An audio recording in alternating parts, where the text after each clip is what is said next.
올해 2019년 맞이하면서 교회 표 가지고 1, 2, 3주를 그리고 1월 넷째 주부터는 우리가 신앙생활의 기본 원리에 대해서 말씀을 나누고 있습니다.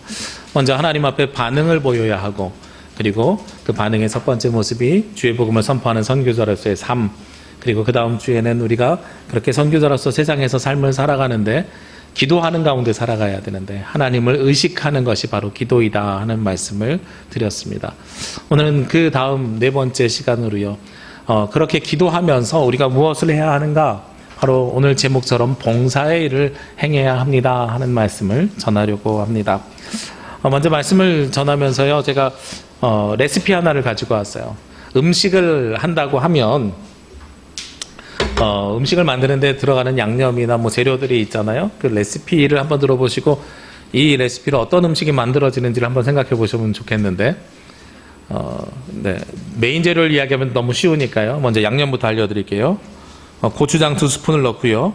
다진 마늘 2스푼을 넣고 후춧가루 조금 넣고 설탕 1스푼 넣고 들기름 1스푼에 생강가루 2분의 1스푼 뭐 여기까지 하면 뭔지 모르겠죠. 다 들어가죠. 어디나.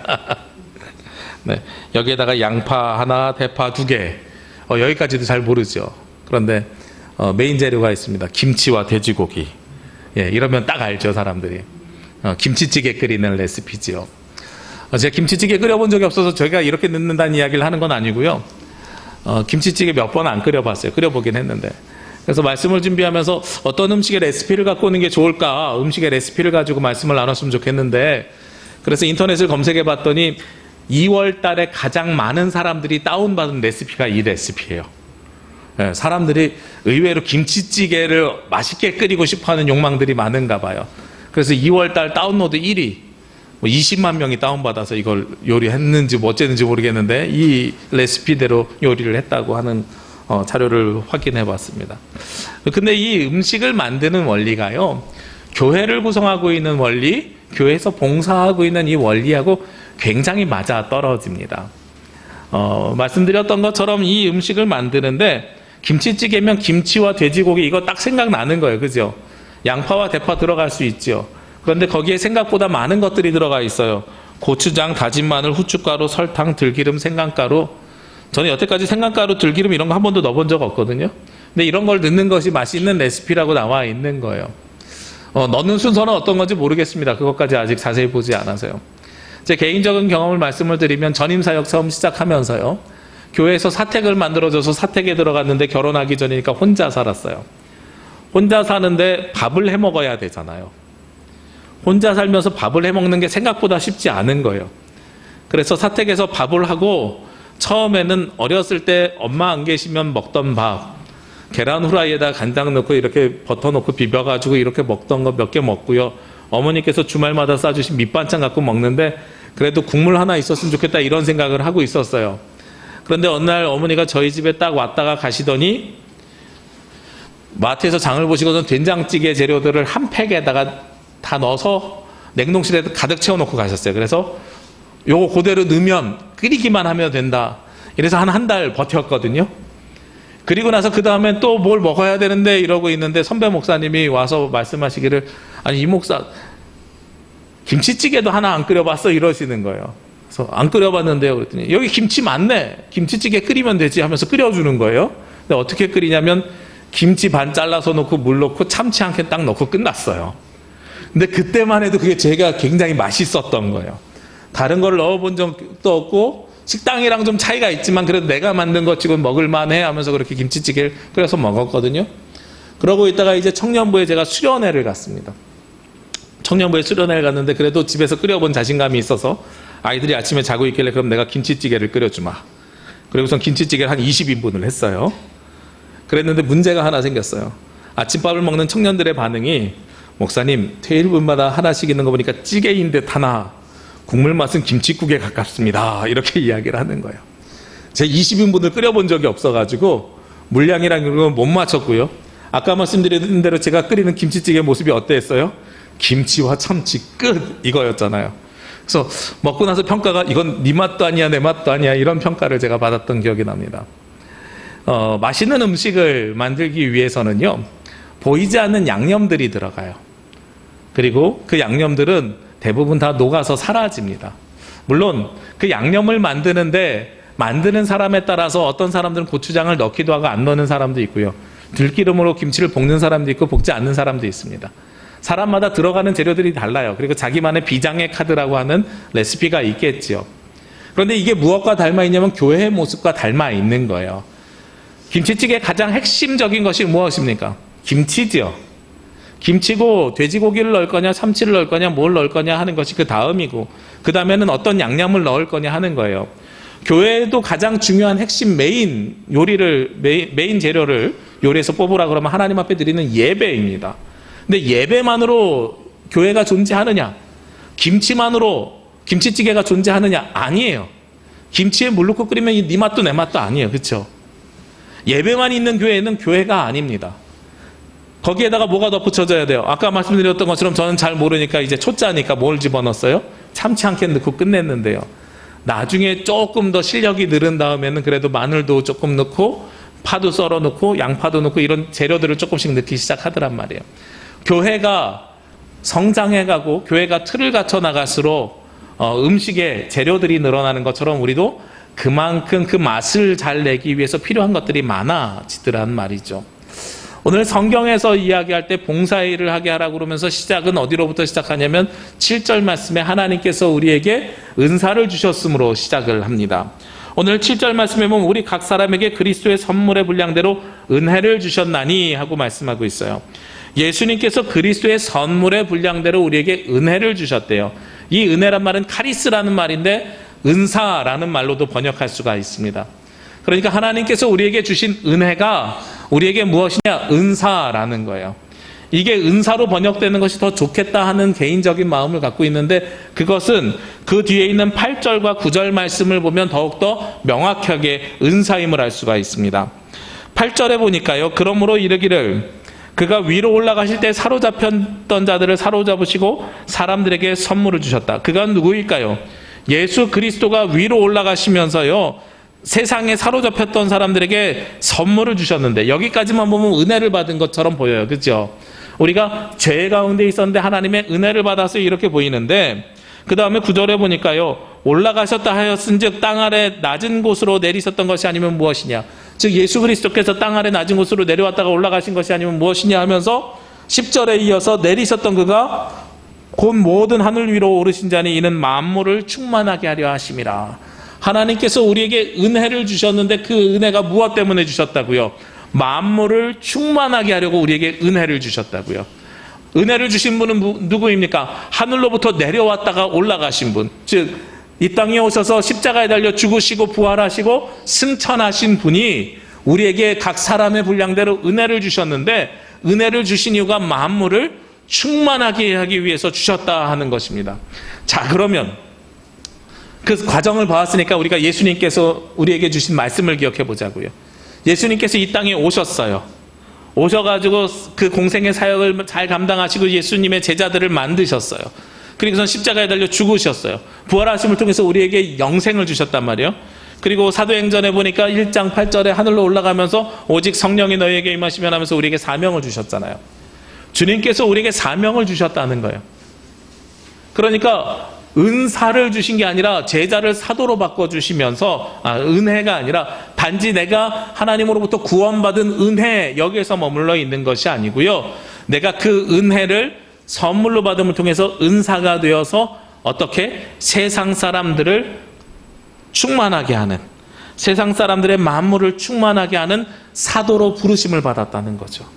그러니까 예수님께서 우리에게 주신 것은 나를 구원해 주시는 은혜에 머물러 있는 것이 아니고요, 우리를 들어서 사용하시고자 하는 사명으로까지 확장시켜 가셨다는 겁니다.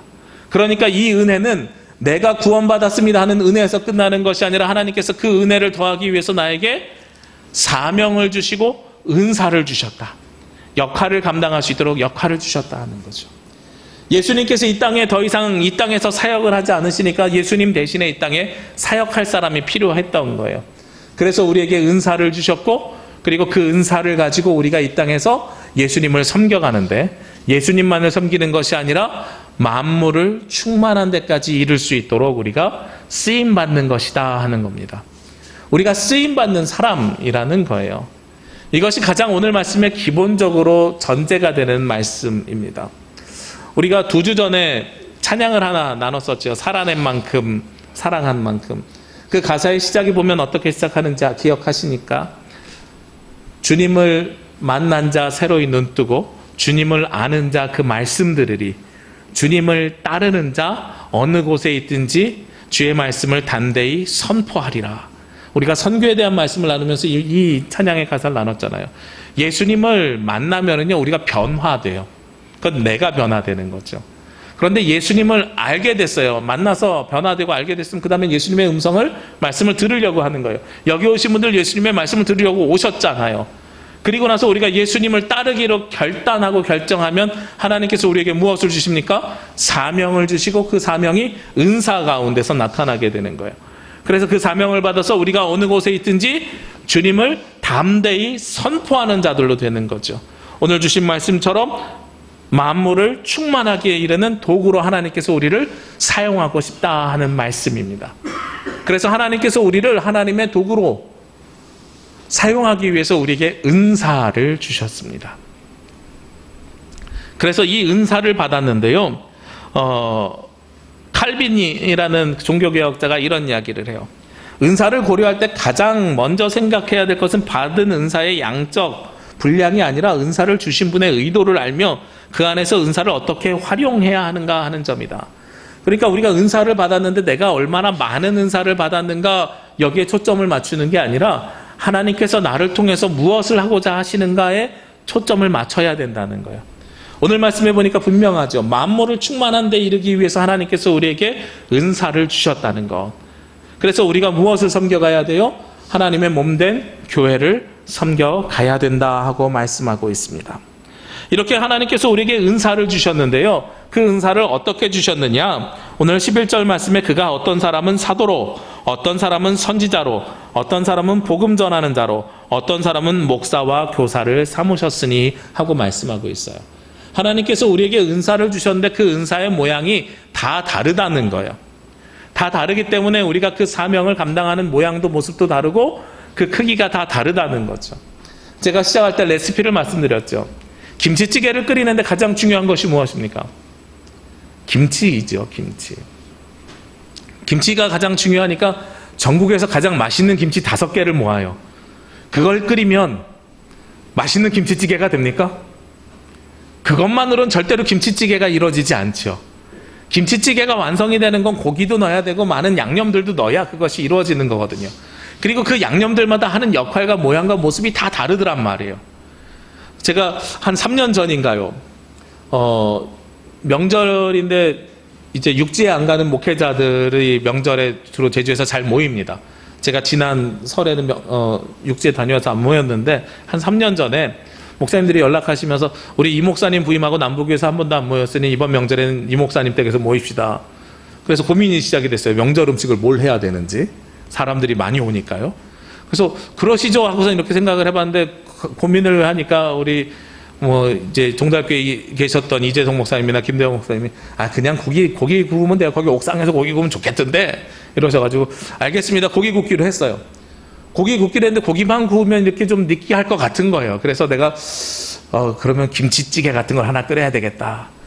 근데 김치찌개는 아까 말씀드린 것처럼 제가 끓였던 거는 김치 반 참치 반밖에 끓여본 적이 없잖아요. 이왕 손님이 오시니까 맛있는 거 끓여야 되겠다 해가지고 인터넷을 조사했더니 당시에 유행하던 집밥 백선생님 계셔가지고 스마트폰으로 그 영상을 보고 재료를 사갖고 와서 거기서 늘한 대로 그대로 다 넣었어요. 그랬더니 다들 먹고 나서 이거 어디서 사왔냐고 맛있다고. 제 실력은 아니지만 백선생님이 늘하는 대로 종이컵 한 컵 설탕 집어넣고 이런 식으로 양념들을 많이 넣어서 만들었더니 반응은 어쨌든 좋았어요.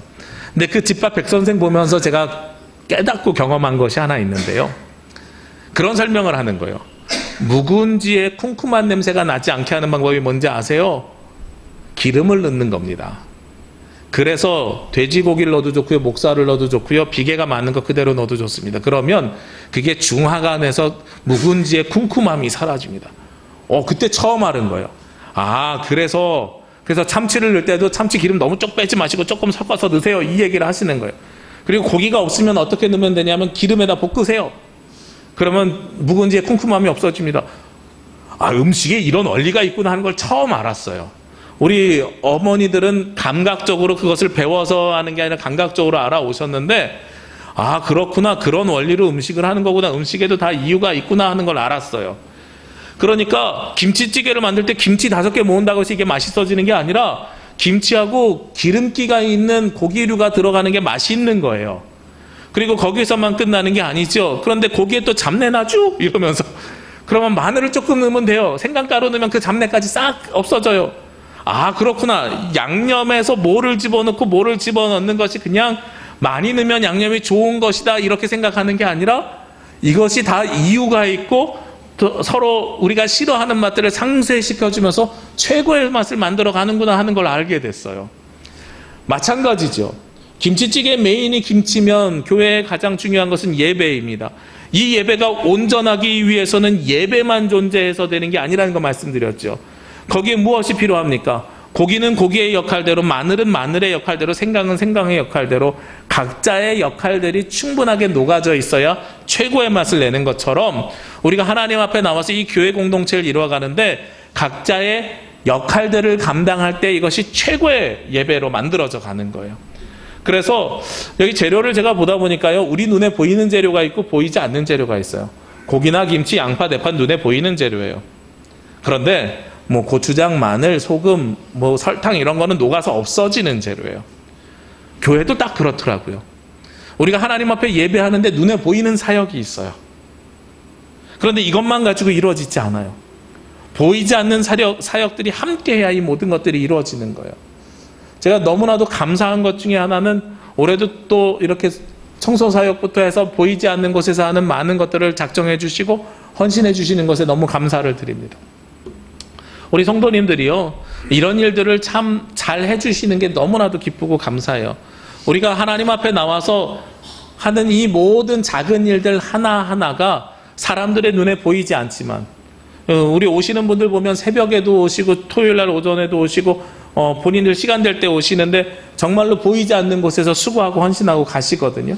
오늘 주일날 아침에 우리가 이렇게 잘 예배드릴 수 있는 것들 중에 하나가 바로 그런 이유들입니다. 거기뿐입니까? 뭐 주방에서도 또 수고하시는 분들 계시고요. 보이지 않는 곳에서 끊임없이 헌신하고 노력하는 분들이 계시는 거예요. 그런 분들의 역할이 무엇이냐? 최고의 맛을 내기 위한 양념과 같이 최고의 예배를 드리기 위한 모습이라는 거죠. 그런데 이게 메인 재료하고 달리 양념이 가지고 있는 특징이 있어요. 뭐냐면 자신의 형태가 사라진다는 거예요. 잘 보십시오. 설탕이요, 소금이요, 고추장이요. 그 모습 가지고 있으면 이거 요리 잘 못한 거예요. 그죠? 김치찌개를 했는데 고추장 덩어리가 떠 있어요. 김치찌개를 먹는데 소금 덩어리가 떠 있어요. 이거는 요리가 잘 안 된 거예요. 최고의 맛을 못 내는 겁니다. 그런데 그것이 다 녹아져 가지고 한데 어우러졌을 때 그때 비로소 최고의 맛을 내는 거예요. 우리가 하나님 앞에 나와서 봉사하고 수고하고 노력한다는 것이 바로 그런 의미가 있는 겁니다. 보이지 않는 곳에서 나는 하나도 드러나지 않지만 그것이 최고의 맛을 내기 위해서 내가 그 안에 녹여져서 모두가 하나 된 맛을 내는 것이 최고의 맛을 낸다는 사실이죠. 어디 거기에서 끝입니까? 그것이 가지고 있는 특징이 있습니다. 사람마다 자라는 분량이 다르다고 말씀드렸어요.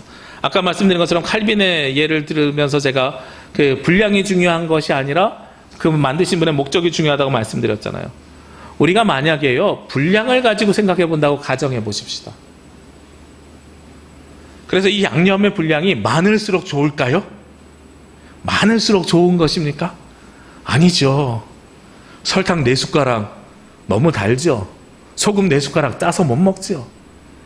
그러니까 그것들은 녹아져서 없어지는 것들은 적당량들이 들어가야 돼요. 적당량들이 들어가야 되고 조화롭게 들어가야 됩니다. 우리가 너무나도 쉽게 이야기하는 것 중에 하나가 모두가 똑같이 통일 뭐 이런 이야기들을 해요. 모두가 똑같이 통일이라고 이야기하면 제가 아까 말씀드렸던 고추장도 2스푼, 설탕도 2스푼, 소금도 2스푼, 뭐 생강도 2스푼 이러면 그 맛이 제대로 납니까? 아니죠. 조화를 이룰 수 있게 들어가야 되는 것이죠. 제가 이걸 보면서 교회 사역도 바로 그러하다라는 것을 느끼게 됐습니다. 우리가 분량이라는 것이 있는데요. 하나님께서 주신 은사의 분량이라는 것이 있는데 우리가 분량이 되는 만큼만 사역하면 됩니다. 제가 늘 연말마다 여러분에게 강조해서 말씀드리잖아요. 매달 하실 수 있는 분들은 매달 하시지만 그러지 않은 분들은 3개월에 한 번 하셔도 괜찮습니다. 아니 3개월에 한 번 어려우시면 1년에 한 번 하셔도 됩니다. 그게 우리의 분량인 거예요. 하나님께서는요, 우리에게 무엇을 주셨냐면 인격이라는 걸 주셨습니다. 요리를 할 때 음식은요, 만드는 사람이 집어넣는 만큼으로 만들어집니다. 그런데 사람은 하나님께서 인격을 주셔서 하나님의 전적인 주권 플러스 누구요? 우리의 선택인 거예요. 그래서 여러분에게 연말마다 사역 신청서도 매번 똑같지만 쓰라고 말씀드리고, 재직 임명 동의서도 쓰셔서 우리 교회에서도 임명하지만 여러분들이 동의해 주시지 않으면 임명 안 하거든요. 동의도 해달라고 요청드리는 게 그런 거예요. 자원하지 않으면 이것이 의미가 없는 일인데, 자원하는데 자원하는 사람의 분량이 다 다르다는 거죠. 그리고 이 자원하는 분량이 다른 교회랑 똑같느냐? 다를 수 있어요. 왜요? 우리가 음식을 만드는데 집집마다 레시피가 다르다고 말씀드렸잖아요. 집집마다 고추장 안 넣는 사람이 있고 더 넣는 사람이 있어요. 집집마다 설탕을 조금 더 넣고 들른 사람이 있고요. 심심하게 먹는 집이 있고 간을 좀 세게 먹는 집이 있어요. 그런 것처럼 집집마다 레시피가 다른 만큼 우리의 분량도 똑같은 재료를 넣더라도 다 다를 수밖에 없는 거예요. 그러니까 우리가 자원하는 마음으로 주님 앞에 나와가지고 우리가 할 수 있는 만큼 그 봉사의 일을 행해 나가야 된다 하는 것이 중요한 핵심이지, 너는 얼마나 하는데 다른 교회에서는 이런 것들이 있는데 라고 비교하는 것은 아무 의미가 없다. 그것이 바로 우리의 음식을 맛있게 만들어내는 방법 중에 하나이다. 그리고 이 음식을 만드는 것을 보면 또 다른 원리가 나와요. 아까 녹아져야 된다는 것이 있고 분량이 필요에 따라서 있다고 하는 것을 말씀을 드렸지만, 거기에서 끝나는 것이 아니라 이것이 서로 녹여졌을 때에 굉장히 중요한 역할을 감당하고요. 녹여진 데서 끝나는 것이 아니고 이 모든 일들이 무엇을 하기를 원하는 것이냐면 바로 온전하게 하기 위해서 만들어지는 조합이라는 겁니다. 오늘 12절 말씀에 하나님께서 이렇게 다 다른 사명과 은사를 주신 이유가 있는데 뭐냐면 성도를 온전하게 하여 봉사의 일을 하게 하며 그리스도의 몸을 세우려 하심이라. 이 일이 어떤 일이에요? 성도를 온전하게 해서 봉사의 일을 하기 위함이다라는 거죠. 이렇게 돼야 온전해진다는 겁니다. 온전해진다는 거예요. 하나만 가지고 온전해지는 것이 아니라 녹여져 있는 여러 가지들이 각자의 분량에 맞는 적당량들이 들어가서 녹아질 때에 온전케 만들어지고 세워져 간다 하는 것입니다.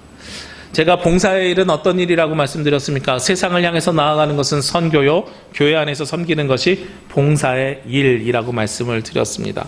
하나님께서는 우리를 모두 온전하게 하기 위해서 봉사를 하기를 원하십니다. 그리고 이렇게 봉사하는 것이 결국은 무엇을 세워가는 것이냐? 교회를 세워가는 거예요. 근데 저는 사실은 교회라는 표현보다 무슨 표현을 더 좋아한다고요? 공동체라는 표현을 더 좋아한다고요. 그리스도의 몸을 세운다고 오늘 말씀하고 있잖아요. 교회라는 단어는요, 한자말을 풀어서 쓰면 가르칠 교자의 모일 회자예요. 그래서 모여서 말씀을 가르치는 곳입니다.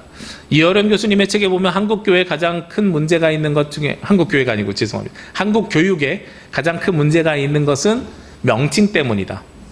학교는 배우고 가르치는 곳인데 학교에 가면 무엇이 있냐면 교사가 있고 교사가 가르치는 분이죠. 여기까지는 오케이.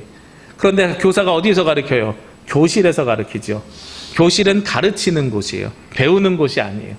그러니까 가르치는 사람 중심으로 한국 교육이 계속 흘러가는 이유가 거기에 있다. 교재, 가르치는 책이에요. 배우는 책이 아니에요. 모든 것이 다 가르치는 사람 중심으로 되어져 있다. 이 단어가 가지고 있는 무의식 속에서 한국교회는 가르치는 사람 중심으로 흘러갈 수밖에 없는 게 한국교육이다. 이런 이야기를 하셨어요. 제가 그 글을 보는 순간에 그래, 교회도 그래서 성도들이 와가지고 자꾸 무엇을 하려고 해요? 가르침을 받으려고 하는 거예요.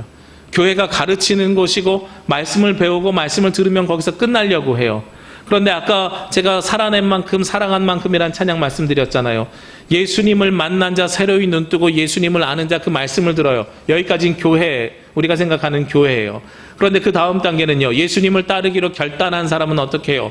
어느 곳에 있든지 주의 말씀을 담대히 선포하죠. 그리고 나서 나오는 후렴구가 무엇입니까?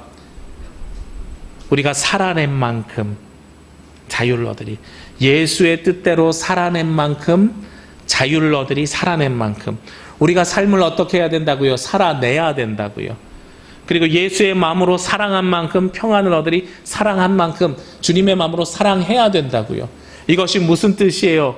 교회는 가르침을 배우는 곳이 아니고요. 교회는 우리가 무엇을 하는 곳이요? 삶을 살아내야 되는 곳이라는 거죠. 그러니까 그리스도의 몸을 세워가는 곳이 어디예요?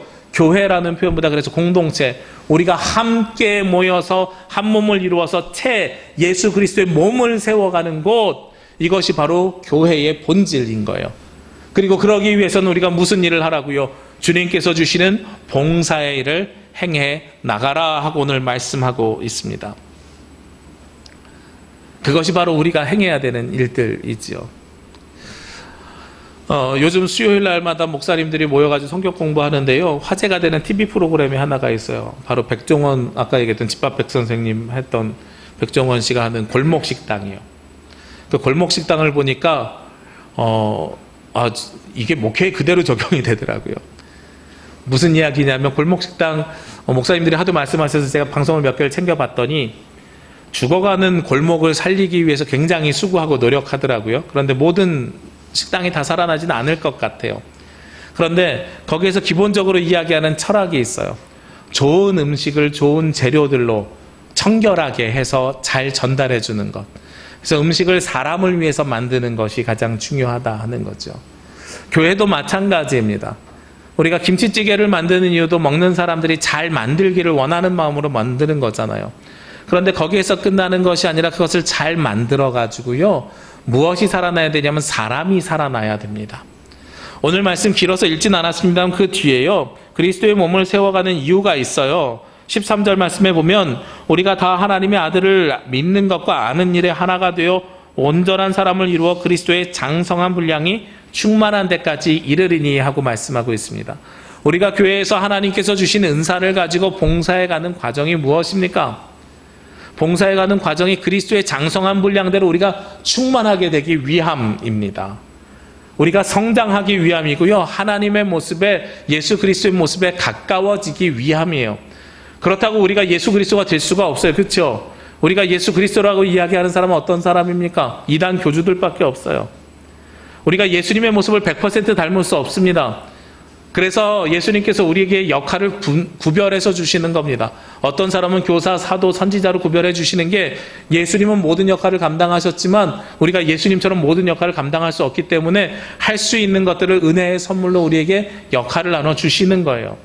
그리고 이 모든 일들이 누구를 위한 것이냐? 주변에 있는 사람들만 장성한 분량에 이르게 하는 데가 아니라, 그 뒤에 있는 말씀에 보면 또 있습니다. 14절 15절은 우리가 세상 풍제에 흔들리지 말고 굳건하게 하라는 이야기고, 결론은 어디로 가냐면 16절 말씀이에요. 그에게서, 우리의 머리이신 즉 예수 그리스도에게서 온 마디를 통하여 도움을 받음으로 연결되고 결합되고 각 지체의 분량대로 역사하여 그 몸을 자라게 하며 사랑 안에서 스스로 세우느니라. 사랑 안에서 스스로 세우느니라. 우리가 봉사일을 하게 되면은요, 그리스도의 장성한 분량에 충만하게 이르고요, 그 결론이 사랑 안에서 누가 자라나게 돼요? 우리가 세워져 가는 거예요. 다른 이들을 섬기는 줄 알았더니 그 섬김을 통해서 누가 세워져 가요? 우리가 세워져 갑니다. 그래서 이 봉사의 일은 철저하게 어떻게 해야 되냐면, 음식의 레시피처럼 양념들처럼 녹아져서 자신이 드러나지 않아야 되고요, 적당한 분량만큼 감당해야 됩니다. 그리고 한 가지 더, 자원하는 심정으로 해야 합니다. 이 자원하는 심정, 저는 굉장히 중요하다고 생각해요. 여러분, 어린 자녀들에게 심부름 시켜본 적 있으실 거예요, 아마. 심부름 시켜보면 그렇습니다. 저도 아들에게 가끔 심부름을 시키는데, 아들아 내려가서 뭐 좀 사갖고 올래, 혹은 1층에 가서 택배를 좀 가지고 올래, 이런 걸 시키거든요. 그러면 아이가 기분 좋을 때는요, 네 아빠 제가 갔다 올게요 하고 갔다 와요. 그런데 그냥 이렇게 자기가 하고 싶은 것만큼 좀 귀찮으면 딜을 합니다. 갔다 오면 얼마 주실 건데요. 근데 이제 그것까지 그래도 괜찮은데, 세 번째는 이런 일을 해요. 뭐라고 그러냐, 갔다 와 그러면, 저 지금 TV 보고 싶은데 귀찮은데요.